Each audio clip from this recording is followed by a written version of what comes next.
Hey, this is Rev Dr Marisha, your Lioness Queen. Happy Saturday.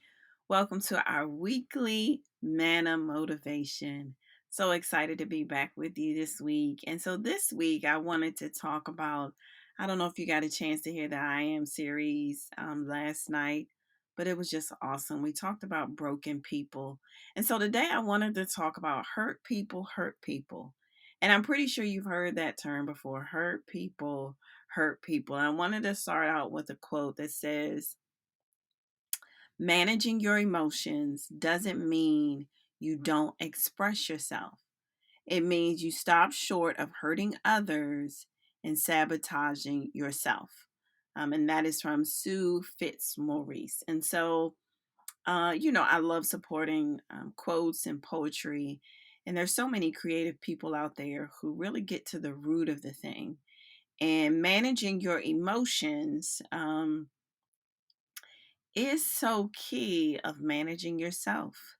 And I truly believe that, you know, we all at times have difficulty managing our emotions. And why is that? Why is that we have a difficult time managing our emotions? And I truly believe it goes back to first managing our thoughts. And how do we manage our thoughts? Because if we can manage our thoughts, then we can manage our emotions, and then we ultimately can manage our behavior. And so when you think about the topic, hurt people, I always used to say, when all you see is pain, when all you know is pain, what else do you know? How do you um, have a relationship with someone when all you've seen is pain in relationships, all you've seen is abuse in relationships, all you've seen is control in relationships, all you've seen is verbal abuse in relationships, all you've seen is unfaithfulness. And so when that's all you've seen, what more do you know? And when all you've seen is pain, then it's like, how do you get pain out of your head? How do you get that out of your head? When all you've heard is pain, how do you make the noises stop, right? When all you feel is pain, then how do you know how to feel without it? When all you taste is pain, then how do you stop desiring that taste? And these are all food, it's all food for thought, but it's really something to think about, something to consider. I would say these are all viable questions connected to the topic today. They're questions that you must think about as it relates to relationships and how you have seen relationships as a child. And there's something to be said when you think about, I would say, when a child is born. When a child is born, there's things that as a parent we teach them. You know, we teach a child their ABCs, we teach a child their one, two, threes, we teach a child their colors, how to say please, how to say thank you. But we fail to see that we teach our children other things, and we teach them through their senses. We don't realize that a child's senses, that's also another way of how they learn.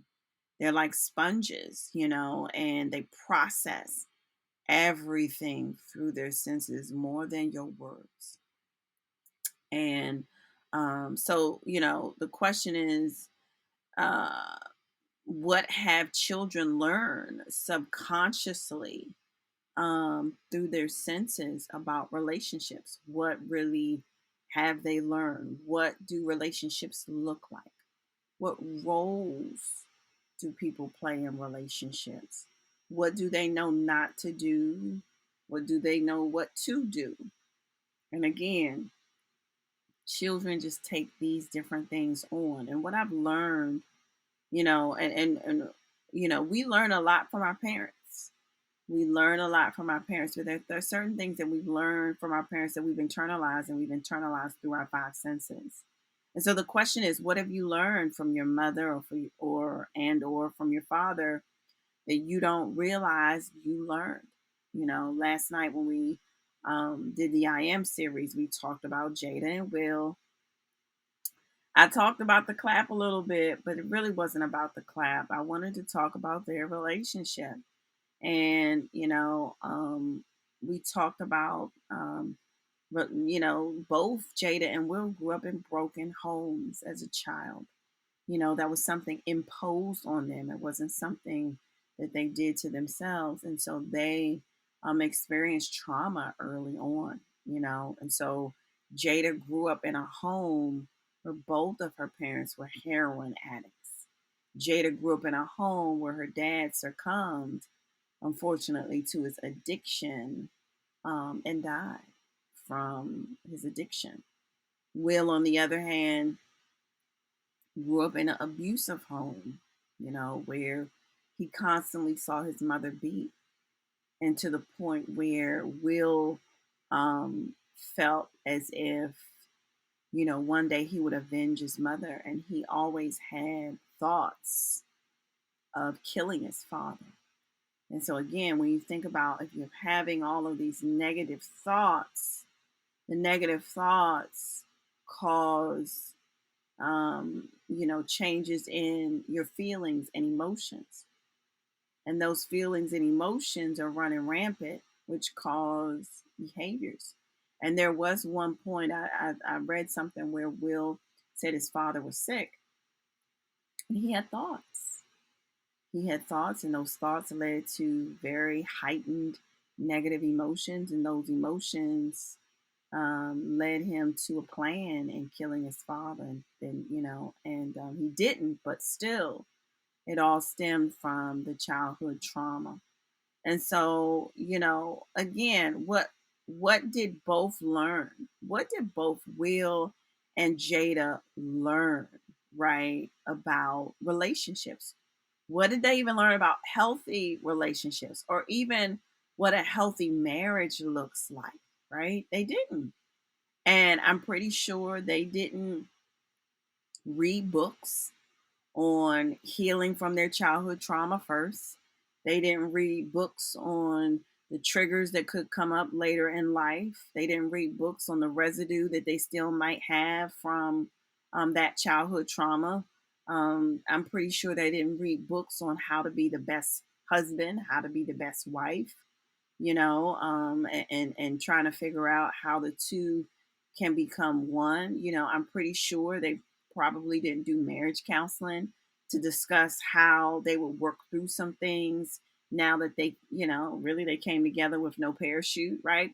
They came together with no manual. They came together unequally yoked. They came together with no minister covering their covenant. I mean, two hurt people, right? Two hurt people, came together to become one. And how do you become one when you don't even know how to become one with yourself? That's key. And I know I'm talking about Jada and Will, but I really hope and pray that if this is you, this is resonating with you. You can't figure out how to become one with someone else when you don't know how to become one with yourself. And so many of us don't realize, that growing up, in broken homes causes residue. My mantra is all about living residue free, walking residue free. John 8:36 says, who the Son sets free is free indeed, right? And you cannot be free until you clean out the residue, until you heal from the wound, right? And for them, those wounds were imposed on them. That's how they started out as a child. And unfortunately, many, I hate to say it, many don't even realize there is residue. Many don't even realize that they still have wounds in their life um, from childhood, right? And unfortunately, they don't realize it because they are almost numb to what happened. Some people are numb to what happened in their childhood, and As a result, they hurt people. Um, and we don't realize sometimes when we're triggered by certain something that happens again as we learn through our senses, we can also be triggered through our senses. And so we don't realize when we're triggered through our senses, right? What it does is it takes us all the way back to day one. It takes us back to all the way to when that trauma initially happened. And see, sometimes the childhood trauma we experience is so spiritually dynamic.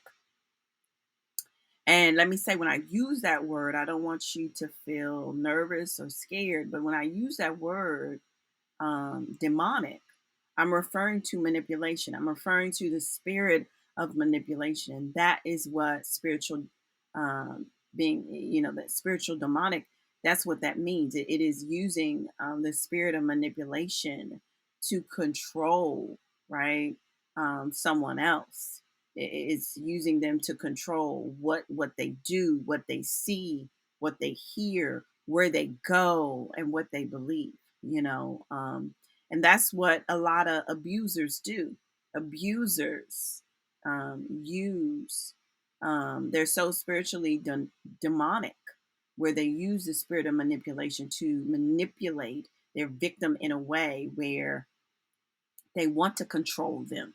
They want to control what they think, what they do, sometimes even what they eat, how they spend their money, where they go, who they can be around, where they can work. You know, it's all about manipulation. And so, if you think about what we've been talking about, if you think about this, hurt people. And if you think about your life today, think about what you experienced, you know, like let's say what there maybe there was something that happened to you recently. Um, and let's say, when I say recent, I mean within the past 2 or 3 years or so. Not like this week, but let's say in past 2 or 3 years, and you didn't realize that you were triggered, and it took you back all the way back to your childhood trauma. Um, and it took you so far back that you didn't even realize, like it took you back to day one, you know. And the thing about it is, when trauma happens, we just don't realize how it leaves a fingerprint in our subconscious. I'm not sure if you ever heard me mention that. I talk about it in my podcast all the time. It leaves a fingerprint in our subconscious in a way, um, and oftentimes it's a thick print. It's a thick print with layers, just like an onion. And an onion has multiple layers, and there are layers to trauma that we don't really realize that need to be dealt with. Sometimes certain traumas take years to really peel back the layer by layer that is still in our subconscious, and it needs to be addressed. And I truly believe there is a lot of residue still in Jada and Will's life, and that is one of the reasons why they struggle in different ways. And so the question lies in, do you want to be made whole? Do you want to heal? But that takes work. It takes work. It takes time, but it takes you being intentional. Many people want to stay the same because what people have done have built up this protective mechanism of fight or flight response in a way, to fight back, right? And so, oh no, and nobody's gonna hurt me again. Oh, they're not gonna do that to me again. So you build this protective mechanism, not realizing the people that you're hurting are not the same people that hurt you see. And so, you don't realize that you react, you don't respond, you're bitter, you're not better. You're stuck in the past instead of letting go and letting God. you know you're into yourself versus allowing God to fight your battles for you, because he says vengeance is mine. You're attracted to hurt people because that's all you've seen, that's all you've known. That's all you were around when you were a child, right? And so you don't realize what a healthy relationship is. You don't realize what a healthy marriage is. And it leads people down this path that you don't even realize that sometimes people don't even realize their relationships are unhealthy, but they do not know because this is how it was growing up. This is, that, and that's what they say. This is how it was for me growing up. And I remember I heard someone say to me, I heard a woman say, well, if they're not arguing back with me, if we're not, arguing and our voices are raised and yada, yada, he doesn't love me. Because when a person loves you, they should be compassionate. And I was thinking to myself, when did compassion become argumentative? No, but this is brokenness. That's what this is. It's brokenness. You grew up in a broken home, and as a result, you have interpreted, right? Being argumentative, going back and forth as compassion. You interpreted that as being, oh, they love me, right? But that's not healthy.